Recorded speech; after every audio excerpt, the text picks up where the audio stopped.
So there comes a point in every marriage when you have to decide if enough's enough.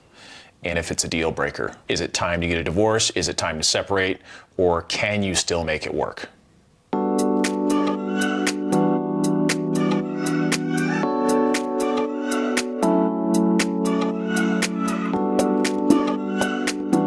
We've struggled with some of this before. So we're going to talk about some of the challenges that are deal breakers in a marriage. Yeah. Okay? So what's one for you? Well, obviously cheating. Cheating? I think is a big deal breaker. Yeah. What about you? Well, that was a quick return. Yeah. Thought you had something to say. Well, I don't know how far you want to go into it, but I was going to talk about just share your thoughts. How we, a while back, a long time ago, had a talking about things that we agreed that we wouldn't do in our marriage, as far as being alone somewhere with the opposite sex and things like that. Oh, I thought you were going to say we agreed that we weren't going to cheat. I'm like, what? Oh my gosh. Isn't that like something that everybody should know? You just shouldn't do? Right. But okay. But remember we had a talk a long time ago, years ago. You're talking about from the perspective of making sure you don't put yourself into a position that can cause opportunity for infidelity or a lot of those things, because it happens in a lot of different ways. Yeah. Okay. But that's one major one we were saying, as far as, not to be alone with someone, like that in an environment where you're just alone, obviously. Even at going to bars, things we're not big into that anyway, but it's not always appropriate, I don't feel like, when you're married. Well, and that's because a lot, what did I say? You said years ago that I saw the face. I know this is a problem. Like that people, you said like just because you're wearing a wedding ring, people like, it made women more like a challenge to you or something, like coming to you. No, wait a minute. Coming to you. You're making me look like No. Let me clarify I've gotten that. into some kind of trouble. No, coming to you, like it attracted women more or something, which I never went to bars like that, so. That's a little out of context, but I'll share. You know what I mean. So statistically speaking, it was more of an attraction for either side. Yeah. If they saw there was a wedding ring. It was a bizarre study that I read. Yeah, so basically, because we were talking about, because I've never worn a wedding ring. Yeah, and I used to be upset about it. Yeah, and it wasn't because I was trying to look single or anything else. I don't like wearing rings on my hands. They feel funny, everything else. I don't like them, and they annoy me. Yeah. So I just don't wear it, and they make my finger itch, just weird stuff. Right. I don't know, so that's why I never did. But in your mind, you felt like it was like I was exposing myself as single, which I was not. I mean, I guess it could broadcast that if somebody were looking for that clue, and then you're in the wrong place, like a bar or something like that. But the study was saying that basically it has no impact, and oftentimes it has more impact because of the type of because it creates like a challenge, so to speak, to know that somebody's married, and if you can strike up a conversation and take things to the next level. I don't know. It was weird. That was the study. Yeah. But nonetheless, it wasn't because I was saying that. When I wear a ring, women are hitting on me. That's not I know. I just it came out the wrong way. I remember that conversation. Still can't believe that that's true. But it was basically saying that people who are looking to or open to infidelity or wandering eyes, however you want to put it, a ring is not stopping them from looking or having intentions to be unfaithful. Right. I just can't imagine that. Like as me, I could never. First of all, I wouldn't be thinking that kind of stuff anyway. But feeling like, how could you approach someone that is married and be that person to cause that? I just can't imagine. I don't know that. I don't know. I've known several people who have gone through this. Right. I don't know that they were particularly out looking to say, hey, I'm going to go find the opposite sex and I'm going to try to have an affair. Right. Oftentimes, it's just being in the wrong environment, I think, where you start bonding and you start getting close to each other and in communication. And if you're spending time with each other in some form or capacity, then you start developing a relationship. And that starts bringing this false fantasy sometimes that it's better over here than it is at home. When the reality is, of course it's better because you don't have kids, under the responsibility, of your home. You don't have financial challenges that you're discussing with that person. You don't have all the stuff. It's like dating. Right. Well, that's the glory days when you're dating. Life is easy. So I think a lot of times that excitement and the allure is because there's no responsibilities attached to your life and to that relationship. So it seems great and exciting, invigorating. But if it were to progress all the way and you were to end up in a marriage with that person, I think oftentimes you start realizing, okay, here come the responsibilities. Now we got to do life together, and it's not this exciting, moment of like dating. Yeah, it gets harder. Yeah. Hence, that's why we don't put ourselves in those situations. Yeah. That was one of our agreements. So we make sure we agreed we wouldn't put ourselves in the situations where we're alone with other people of the opposite sex in an inappropriate way, or even an inappropriate way sometimes. Yeah. I gave the illustration before that, sometimes I'll have meetings with women on a business level, and someone will come by my office, and one particular, we were working on a contract, and we had about 2 hours scheduled. It was a lot of time together, and I made it clear. I said, "Hey, are you okay sitting in my office for this, or would you like to, find another area in the building that we can discuss this stuff?" And she said, "Oh no, I'm okay." But either way, I left the door wide open and very accessible for everybody and anybody to move around, so it didn't create, it didn't lend any opportunity for anything inappropriate either way, and it was very transparent and open. So I think some of those things and setting yourself up for those things will help alleviate some of the potentials that can come from that. Yeah. I did hear a story, and this was interesting. So this just kind of plays a part in this, that there was a lady who was going to a chiropractor, and she, or some type of doctor, and it was a type of doctor like a chiropractor or whatever, where you go, or maybe it was a massage therapist or somebody who you have regular visits with. Okay.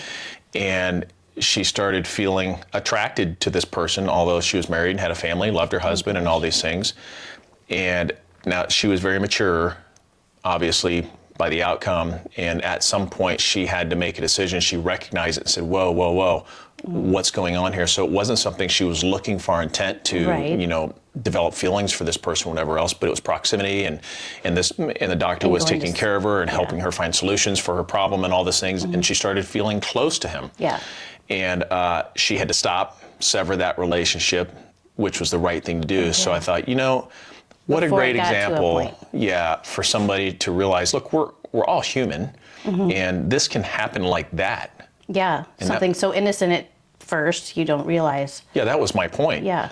In the beginning was, I don't think everybody goes out looking for an affair, but we know so many people who have had these kind of situations and challenges.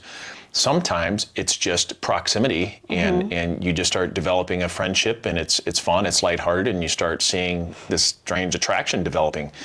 The wisdom comes in when you can shut it off and say, whoa, I see what's going on here. Yeah. I need to stop this because I'm married, I have a spouse at home and a family that I love, and I don't want to travel down this road anymore. It's like playing with fire. Oh, yeah. So it can happen to people who are very committed to their family, and aren't even thinking in that type of area of infidelity, or it would go completely against their grain of being like that. It just sometimes happens by proximity and the amount of time you're spending with somebody. Yeah, I agree. And there's also like the emotional side of it, which you hear about emotional affairs and different things. People are lacking that in their marriage, and they get it from someone has lending ear, and you can talk to them and tell them things, and then it turns into something similar like that. Yeah, yeah. But like the key is to recognize it for sure before it gets any farther to cause a lot of damage. I think so. So there was number one. So I took the top five. Okay, what? Number one was lack of trust and honesty. I was going to say honesty is a big one. So it's funny because you would think that most people right off the bat, like I know yours is infidelity. You say, you cheat on me, you're out of here. Yeah. So, I get it, and everybody's different. Yeah. But, and some people work through that. I'm not, we've never been in that situation, thank the Lord. But yeah, we have to not worry about it. Let's just not go in that situation. We agreed. Exactly. We agreed. And I think we've talked about this a couple different times. If you remember, I remember. Yes, I remember. The agreement was, look, if we ever get to a point where we feel like we start wandering in what we're looking at or in our feelings or anything like that, let's talk. Exactly. And let's tell the person before we end up in something that can derail so many things in our life, like our family, our kids, by being, it would be destructive. Oh my gosh. If, say, I went out, had an affair. Right. and then I came home, I would lose all my credibility that I've worked a lifetime to build and hold with my children, with you, with, the friends that I hold, that I try to, surround myself with quality friends who support the same values as well. So it would derail my life. So there's so much more to it than just the moment of a fling or something that gave you a quick thrill, and then it's gone, and then you're going to step back into your real life, and then it's going to be like, holy crap, what happened? What did I do?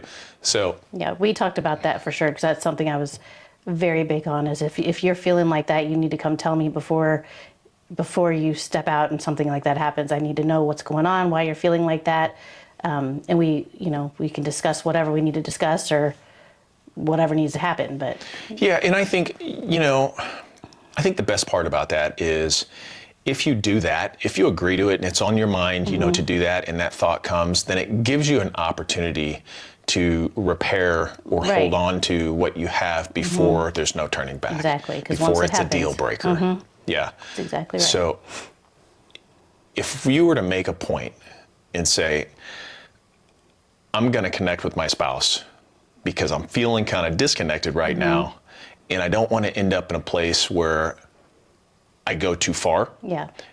And that's not something that's saying you're a bad person or anything else. What it's saying is you're human, and you're trying to protect your marriage and your family and all the things that you've built before you derail it with infidelity, and your eyes start wandering, looking at other women or other men and everything else. And the next thing you know, there's no turning back. And that's the mature way to do it, because if you're not, I feel like it's so easy for people, if they're in those situations, just to do that, to just go out and wander, look for something, whatever. So I feel like it is the grown-up, mature thing to do is to realize, hey, something's wrong here. We need to figure this out before we get to that point. But there's more to it. It's less expensive. For sure. Oh, yeah. It's less damaging to everything around you, because, your whole life would change. Yeah, your entire life changes.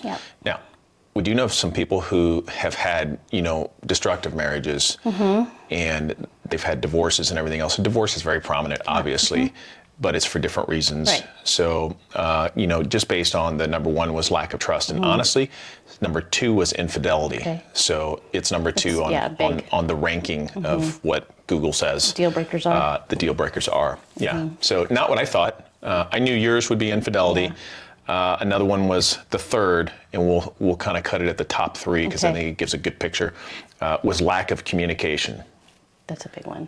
Funny, that's in your family. Oh, yeah. We've seen that in your parents. And that was a communication problem. Yeah, it was, what was it, 26 years, I believe? They were married 26 years? 26 years, but it was it finally got to a point where it was the deal breaker, because my mom just couldn't take much more of the no communication at all. And my dad's amazing. He's an awesome person. He just grew up a different way and was not good at communicating. So hence me growing up with that. And I'm still not the best at communicating as well. But the good thing is I'm so far on the other extreme. Yeah, you're so. I'm like, hey, we're going to talk about this. Hey, we don't leave that laying. So and I'm better for sure. I got to get it out.